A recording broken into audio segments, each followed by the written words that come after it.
The good decisions curve, same thing, you've got a y-axis and an x-axis, time and volume. But in this case, it's an inversion of the last curve, right? So in the beginning, whenever you're new and you don't know much, you don't make very many good decisions. You make very few good decisions. Sure. And this is why the training comes so important, right? And so I've run into clients where they over-delegate and under-instruct, right? And they basically say, let that employee go figure it out. Well, that employee doesn't know how to do it. And so there's all kinds of bad decisions, and now the employer is not a very happy camper. So when you have that beginning level, that beginning person, right, we want to have the steps documented 1, 2, 3, 4, 5, 6, 7, 8, 9, 10, right? So they don't have to make a lot of decisions. Over time, what happens in this case, because it's inverted, they'll learn and they'll start to make good decisions. They'll start to make better decisions, and you can give them more control. This is exactly what you're talking about. This is that why thing that you're talking about, right? So let's talk for just a minute, because I've actually had some clients recently that have one of the first things we figured out was that they had a couple employees that were on that downward Y curve that you mentioned. Sure. Right? So why do you think that happens? Sometimes it's just the wrong employee. I've had employees work for me at several different companies, the same people, and some companies they're great with, some companies they either, maybe they're going through divorce, maybe they have a personal issue, maybe they have a health issue, maybe their attitude's just down. There could be some life stuff. I've had great employees who've fizzled and had problems. I've had mediocre employees who, with the right training, have become outstanding.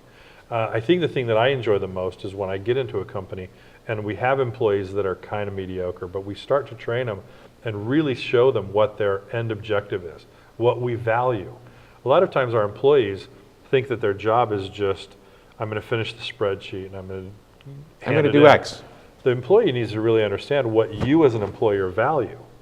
If they can see that, and then you give them the right amount of accolade, whether that accolade's a pat on the head, whether it's a day off, whether it's money, whatever it is. Dinner, whatever. Whatever, if that employee really understands what you're looking for and brings that to you, that relationship becomes solid and becomes wonderful. I had an employee come to me and tell me he wanted to make more money, and I said, I will give you $1 million. And he stood back and said, I said, if you bring me $2 million net, I'll give you $1 million of it. And what it did for him was it focused him off of, hey, my mom's sick, I have to buy a new car, I over leveraged my credit cards, I didn't pay them and I need more money, into if you bring me money and you provide value to the company, I'm going to share that value with you.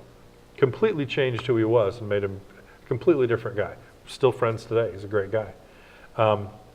But it's very critical for our group if everybody if the company understands what their objective is and what we value of their service. And then we measure their service and their value, what they're bringing in, how they're doing it, how often.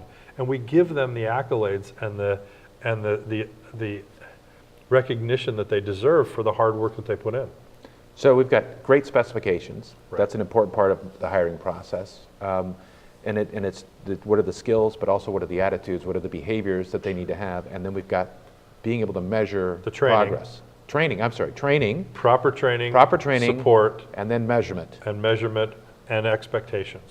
So have you run into this, and I suspect you have, you've done plenty of things, but where the business owner has actually, they kind of understand that there's a problem here, and then you're able to help share and identify what that problem is, and yet they still don't want to make a decision to make a change, right? Oh, sure. Yeah. All the time. And that especially happens when it's either families involved or when it's somebody who's been with the company for a long time. I think those are two things that are really important. The other one is if they aren't prepared to bring somebody in, right, and that person's playing a key role, right, then they get into this acceptance thing. They say, well, I have to keep that person because I don't have anybody else to do it, right? Because they haven't put systems and processes in to slide somebody else into that spot, right? Anything could happen to anybody any day, right? So you have to be prepared for that stuff. And you're not in control. You don't get to decide. Right.